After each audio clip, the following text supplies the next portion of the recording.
The Book of Ecclesiastes. Ecclesiastes, chapter 1. The words of the teacher, son of David, king of Jerusalem.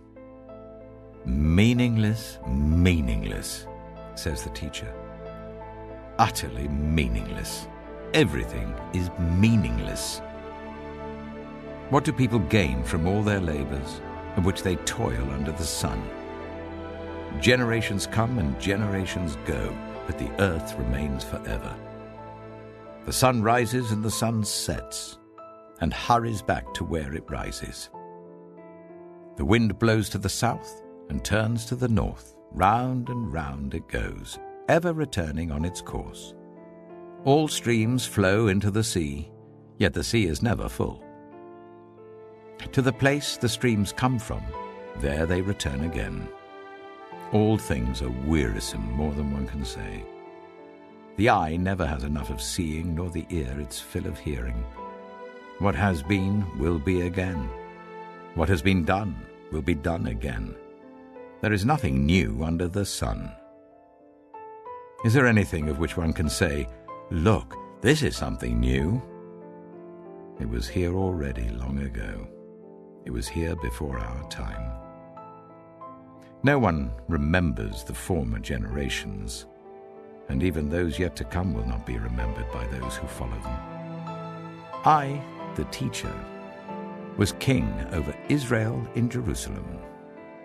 I applied my mind to study and to explore, by wisdom, all that is done under the heavens. What a heavy burden God has laid on mankind. I have seen all the things that are done under the sun. All of them are meaningless, a chasing after the wind. What is crooked cannot be straightened, what is lacking cannot be counted. I said to myself, "Look, I have increased in wisdom more than anyone who has ruled over Jerusalem before me. I have experienced much of wisdom and knowledge."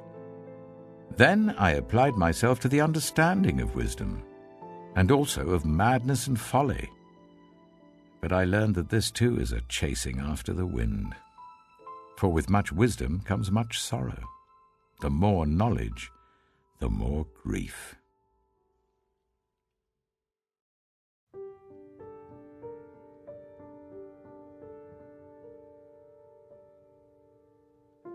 Ecclesiastes chapter 2. I said to myself, "Come now, I will test you with pleasure to find out what is good." But that also proved to be meaningless. Laughter, I said, is madness, and what does pleasure accomplish? I tried cheering myself with wine and embracing folly, my mind still guiding me with wisdom.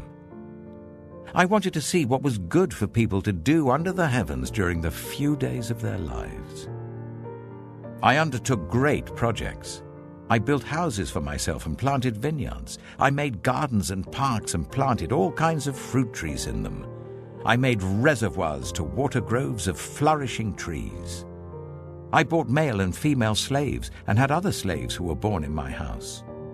I also owned more herds and flocks than anyone in Jerusalem before me. I amassed silver and gold for myself and the treasure of kings and provinces. I acquired male and female singers and a harem as well, the delights of a man's heart. I became greater by far than anyone in Jerusalem before me. In all this, my wisdom stayed with me. I denied myself nothing my eyes desired. I refused my heart no pleasure. My heart took delight in all my labor, and this was the reward for all my toil. Yet when I surveyed all that my hands had done and what I had toiled to achieve, everything was meaningless, a chasing after the wind. Nothing was gained under the sun. Then I turned my thoughts to consider wisdom, and also madness and folly. What more can the king's successor do than what has already been done? I saw that wisdom is better than folly, just as light is better than darkness. The wise have eyes in their heads, while the fool walks in the darkness. But I came to realize that the same fate overtakes them both. Then I said to myself, the fate of the fool will overtake me also. What then do I gain by being wise? I said to myself, this too is meaningless. For the wise, like the fool, will not be long remembered. The days have already come when both have been forgotten. Like the fool, the wise too must die. So I hated life, because the work that is done under the sun was grievous to me. All of it is meaningless, a chasing after the wind. I hated all the things I had toiled for under the sun, because I must leave them to the one who comes after me. And who knows whether that person will be wise or foolish? Yet they will have control over all the fruit of my toil, into which I have poured my effort and skill under the sun. This too is meaningless. So my heart began to despair over all my toilsome labor under the sun. For a person may labor with wisdom, knowledge, and skill, and then they must leave all they own to another who has not toiled for it. This too is meaningless and a great misfortune. What do people get for all the toil and anxious striving with which they labor under the sun? All their days their work is grief and pain. Even at night their minds do not rest. This too is meaningless.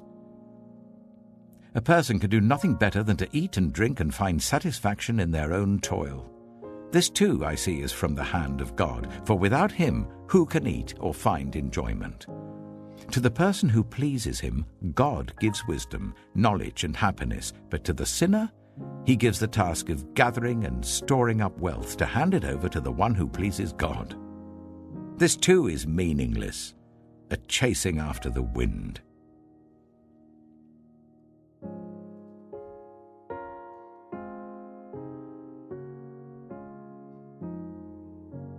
Ecclesiastes chapter 3.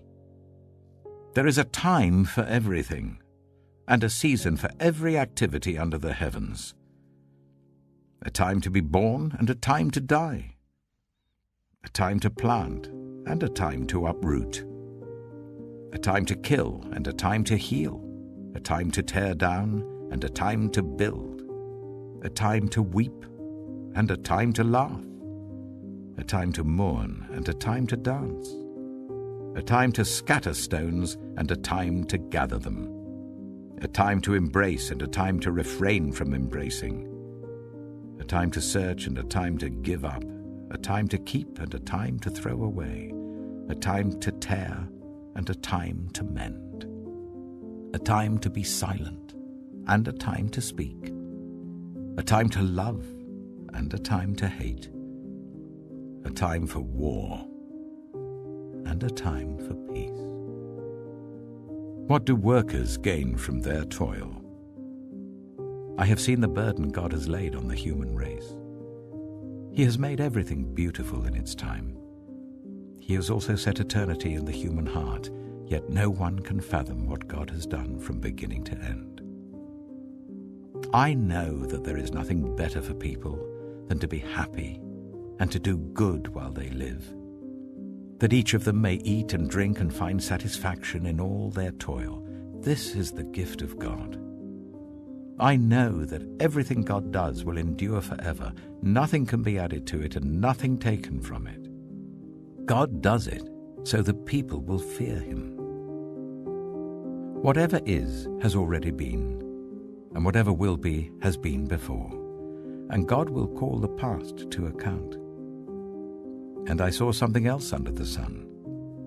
In the place of judgment, wickedness was there. In the place of justice, wickedness was there. I said to myself, God will bring into judgment both the righteous and the wicked, for there will be a time for every activity, a time to judge every deed.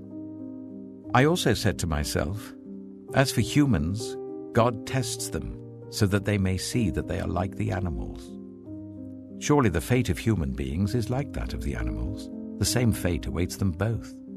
As one dies, so dies the other. All have the same breath. Humans have no advantage over animals. Everything is meaningless. All go to the same place. All come from dust, and to dust all return. Who knows if the human spirit rises upward, and if the spirit of the animal goes down into the earth?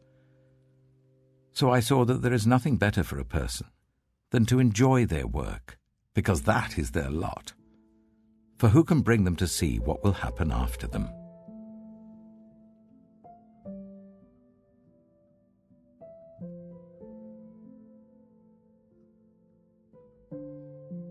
Ecclesiastes chapter 4.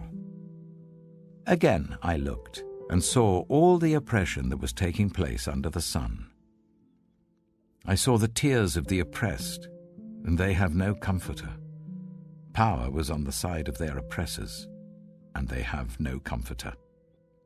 And I declared that the dead, who had already died, are happier than the living who are still alive. But better than both is the one who has never been born, who has not seen the evil that is done under the sun. And I saw that all toil and achievement spring from one person's envy of another. This too is meaningless, a chasing after the wind. Fools fold their hands and ruin themselves. Better one handful with tranquility than two handfuls with toil and chasing after the wind. Again I saw something meaningless under the sun. There was a man all alone. He had neither son nor brother. There was no end to his toil, yet his eyes were not content with his wealth. For whom am I toiling, he asked, and why am I depriving myself of enjoyment? This too is meaningless, a miserable business. Two are better than one, because they have a good return for their labor. If either of them falls down, one can help the other up. But pity anyone who falls and has no one to help them up. Also, if two lie down together, they will keep warm. But how can one keep warm alone? Though one may be overpowered, two can defend themselves. A cord of 3 strands is not quickly broken. Better a poor but wise youth than an old but foolish king who no longer knows how to heed a warning. The youth may have come from prison to the kingship, or he may have been born in poverty within his kingdom. I saw that all who lived and walked under the sun followed the youth, the king's successor. There was no end to all the people who were before them, but those who came later were not pleased with the successor. This too is meaningless, a chasing after the wind.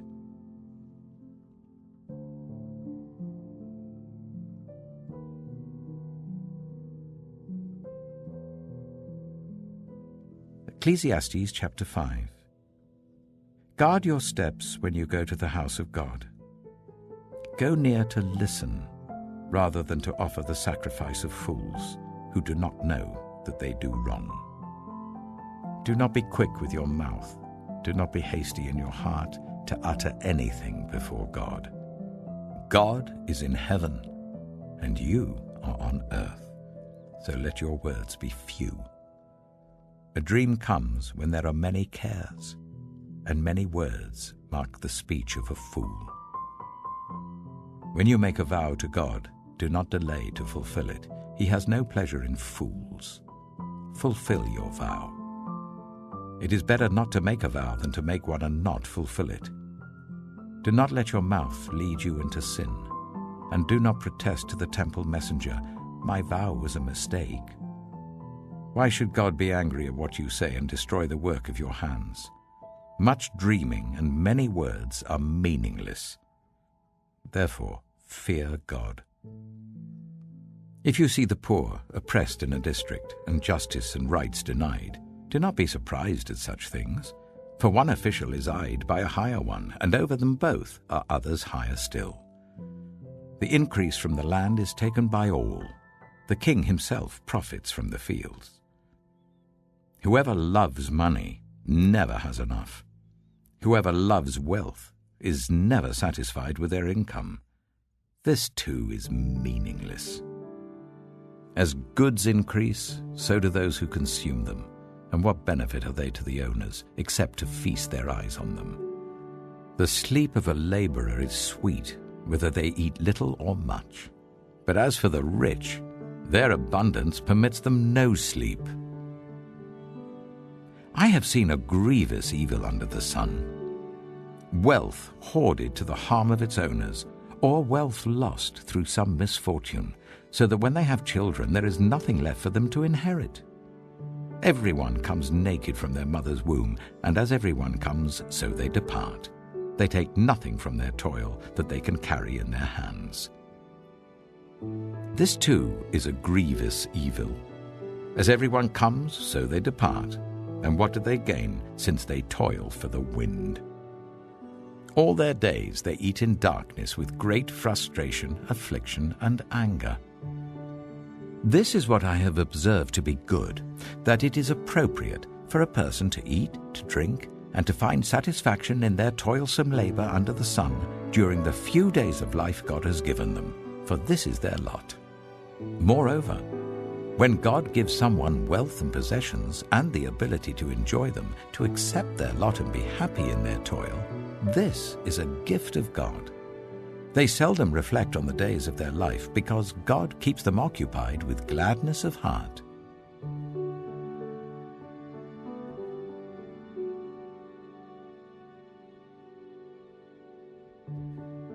Ecclesiastes chapter 6. I have seen another evil under the sun, and it weighs heavily on mankind. God gives some people wealth, possessions, and honor, so that they lack nothing their hearts desire. But God does not grant them the ability to enjoy them, and strangers enjoy them instead. This is meaningless, a grievous evil. A man may have 100 children and live many years, yet no matter how long he lives, if he cannot enjoy his prosperity and does not receive proper burial, I say that a stillborn child is better off than he. It comes without meaning, it departs in darkness, and in darkness its name is shrouded. Though it never saw the sun or knew anything, it has more rest than does that man, even if he lives 1,000 years twice over, but fails to enjoy his prosperity. Do not all go to the same place? Everyone's toil is for their mouth, and yet their appetite is never satisfied. What advantage have the wise over fools? What do the poor gain by knowing how to conduct themselves before others? Better what the eye sees than the roving of the appetite. This too is meaningless, a chasing after the wind. Whatever exists has already been named, and what humanity is has been known. No one can contend with someone who is stronger. The more the words, the less the meaning. And how does that profit anyone? For who knows what is good for a person in life during the few and meaningless days they pass through like a shadow? Who can tell them what will happen under the sun after they are gone?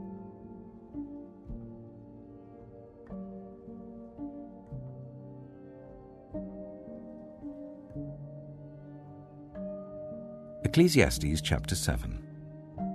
A good name is better than fine perfume, and the day of death better than the day of birth. It is better to go to a house of mourning than to go to a house of feasting, for death is the destiny of everyone. The living should take this to heart. Frustration is better than laughter, because a sad face is good for the heart. The heart of the wise is in the house of mourning, but the heart of fools is in the house of pleasure. It is better to heed the rebuke of a wise person than to listen to the song of fools. Like the crackling of thorns under the pot, so is the laughter of fools. This too is meaningless. Extortion turns a wise person into a fool, and a bribe corrupts the heart. The end of a matter is better than its beginning, and patience is better than pride. Do not be quickly provoked in your spirit, for anger resides in the lap of fools. Do not say, "Why were the old days better than these?" For it's not wise to ask such questions. Wisdom, like an inheritance, is a good thing and benefits those who see the sun. Wisdom is a shelter, as money is a shelter, but the advantage of knowledge is this: wisdom preserves those who have it. Consider what God has done. Who can straighten what he has made crooked? When times are good, be happy. But when times are bad, consider this: God has made the one as well as the other.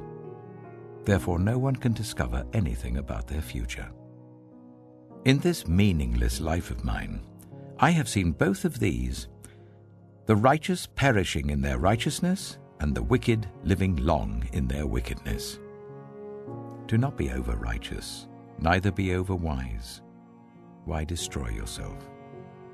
Do not be over-wicked, and do not be a fool. Why die before your time? It is good to grasp the one and not let go of the other. Whoever fears God will avoid all extremes. Wisdom makes one wise person more powerful than 10 rulers in a city. Indeed, there is no one on earth who is righteous, no one who does what is right and never sins. Do not pay attention to every word people say, or you may hear your servant cursing you. For you know in your heart that many times you yourself have cursed others. All this I tested by wisdom, and I said, I am determined to be wise, but this was beyond me. Whatever exists is far off and most profound. Who can discover it? So I turned my mind to understand, to investigate, and to search out wisdom and the scheme of things, and to understand the stupidity of wickedness and the madness of folly. I find more bitter than death the woman who is a snare, whose heart is a trap and whose hands are chains. The man who pleases God will escape her, but the sinner she will ensnare. Look, says the teacher, this is what I have discovered.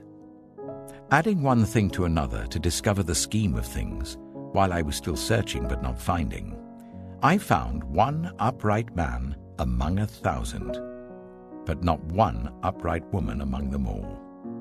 This only have I found: God created mankind upright, but they have gone in search of many schemes.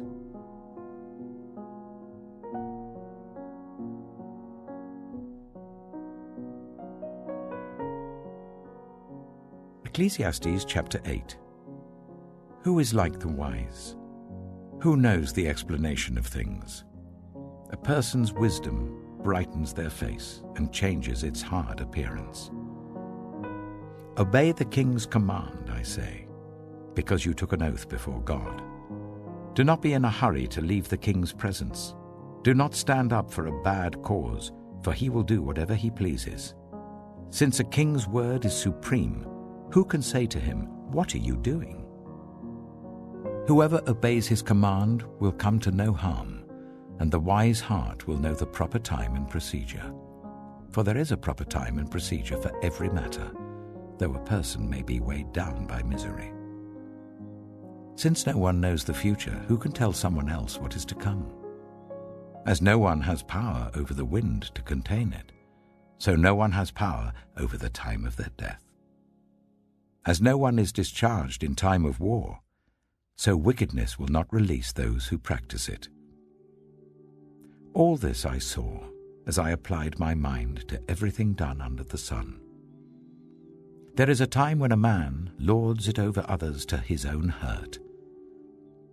Then, too, I saw the wicked buried, those who used to come and go from the holy place and receive praise in the city where they did this. This, too, is meaningless. When the sentence for a crime is not quickly carried out, people's hearts are filled with schemes to do wrong. Although a wicked person who commits 100 crimes may live a long time, I know that it will go better with those who fear God, who are reverent before him. Yet because the wicked do not fear God, it will not go well with them, and their days will not lengthen like a shadow. There is something else meaningless that occurs on earth. The righteous who get what the wicked deserve and the wicked who get what the righteous deserve. This too, I say, is meaningless. So I commend the enjoyment of life, because there's nothing better for a person under the sun than to eat and drink and be glad. Then joy will accompany them in their toil all the days of the life God has given them under the sun. When I applied my mind to know wisdom and to observe the labor that is done on earth, people getting no sleep day or night, then I saw all that God has done. No one can comprehend what goes on under the sun. Despite all their efforts to search it out, no one can discover its meaning. Even if the wise claim they know, they cannot really comprehend it.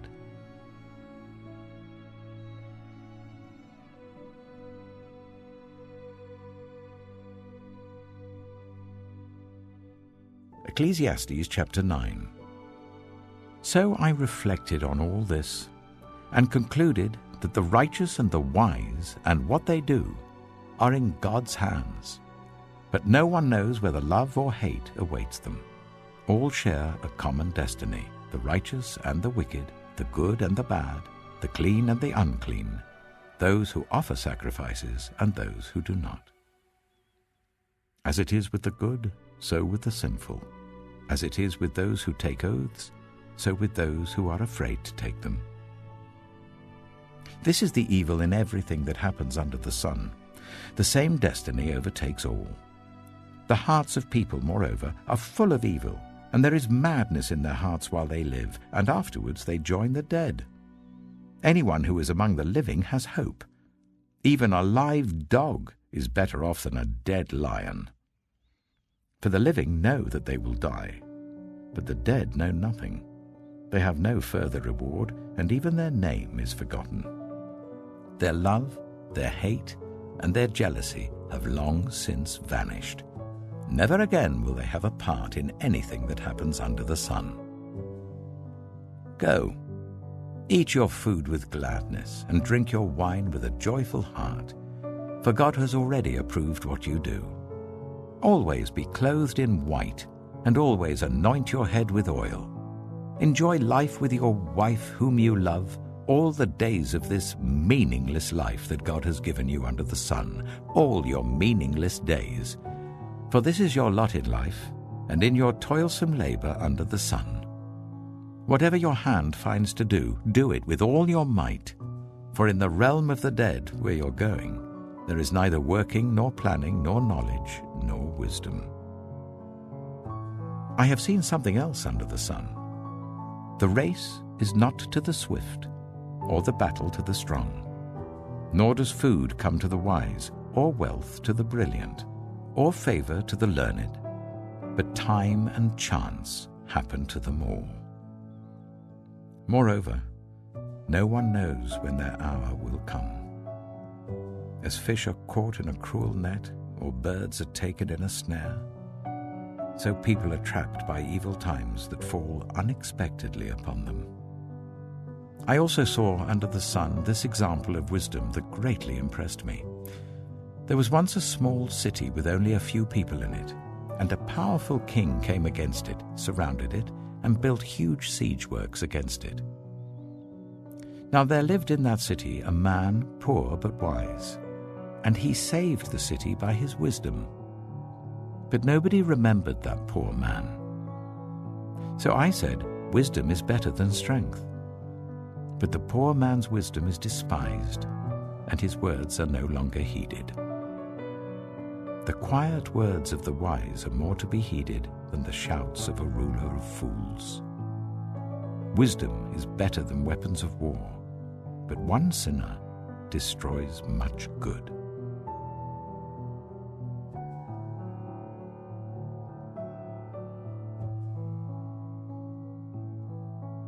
Ecclesiastes chapter 10. As dead flies give perfume a bad smell, so a little folly outweighs wisdom and honor. The heart of the wise inclines to the right, but the heart of the fool to the left. Even as fools walk along the road, they lack sense and show everyone how stupid they are. If a ruler's anger rises against you, Do not leave your post. Calmness can lay great offences to rest. There is an evil I have seen under the sun, the sort of error that arises from a ruler.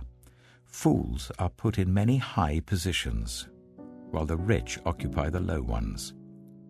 I have seen slaves on horseback, while princes go on foot like slaves. Whoever digs a pit may fall into it. Whoever breaks through a wall may be bitten by a snake. Whoever quarries stones may be injured by them. Whoever splits logs may be endangered by them. If the axe is dull and its edge unsharpened, more strength is needed, but skill will bring success. If a snake bites before it is charmed, the charmer receives no fee. Words from the mouth of the wise are gracious, but fools are consumed by their own lips. At the beginning their words are folly, at the end they are wicked madness, and fools multiply words. No one knows what is coming. Who can tell someone else what will happen after them? The toil of fools wearies them. They do not know the way to town. Woe to the land whose king was a servant and whose princes feast in the morning. Blessed is the land whose king is of noble birth and whose princes eat at a proper time, for strength and not for drunkenness. Through laziness the rafters sag. Because of idle hands the house leaks. A feast is made for laughter, wine makes life merry, and money is the answer for everything. Do not revile the king even in your thoughts, or curse the rich in your bedroom, because a bird in the sky may carry your words, and a bird on the wing may report what you say.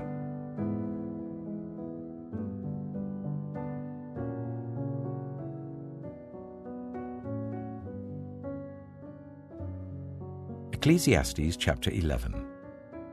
Ship your grain across the sea. After many days you may receive a return. Invest in 7 ventures, yes, in 8. You do not know what disaster may come upon the land.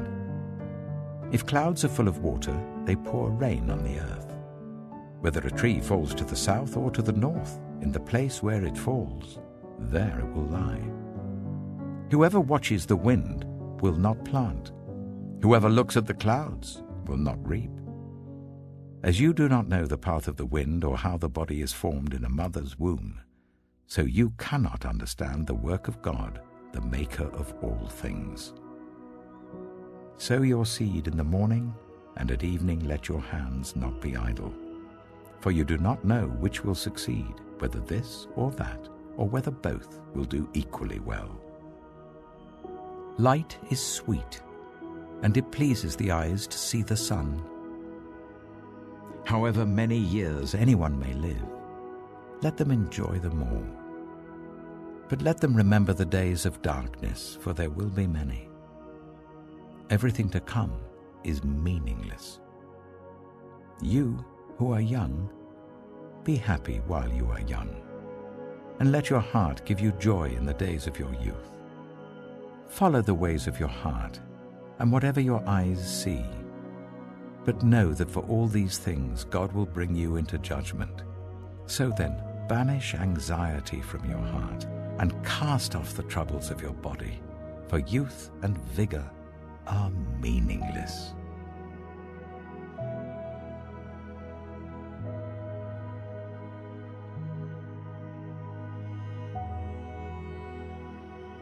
Ecclesiastes chapter 12.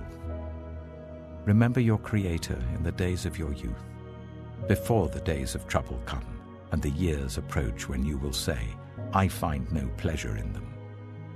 Before the sun and the light and the moon and the stars grow dark, and the clouds return after the rain, when the keepers of the house tremble and the strong men stoop, when the grinders cease because they are few, and those looking through the windows grow dim, when the doors to the street are closed and the sound of grinding fades, when people rise up at the sound of birds, but all their songs grow faint, when people are afraid of heights and of dangers in the streets, when the almond tree blossoms and the grasshopper drags itself along, and desire no longer is stirred.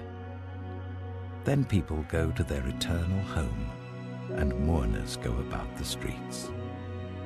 Remember him before the silver cord is severed and the golden bowl is broken, before the pitcher is shattered at the spring and the wheel broken at the well, and the dust returns to the ground it came from, and the spirit returns to God who gave it. Meaningless, meaningless, says the teacher. Everything is meaningless. Not only was the teacher wise, but also he imparted knowledge to the people. He pondered and searched out and set in order many proverbs. The teacher searched to find just the right words, and what he wrote was upright and true. The words of the wise are like goads, their collected sayings like firmly embedded nails given by one shepherd. Be warned, my son, of anything in addition to them. Of making many books there is no end, and much study wearies the body. Now all has been heard. Here is the conclusion of the matter. Fear God and keep his commandments, for this is the duty of all mankind. For God will bring every deed into judgment, including every hidden thing, whether it is good or evil.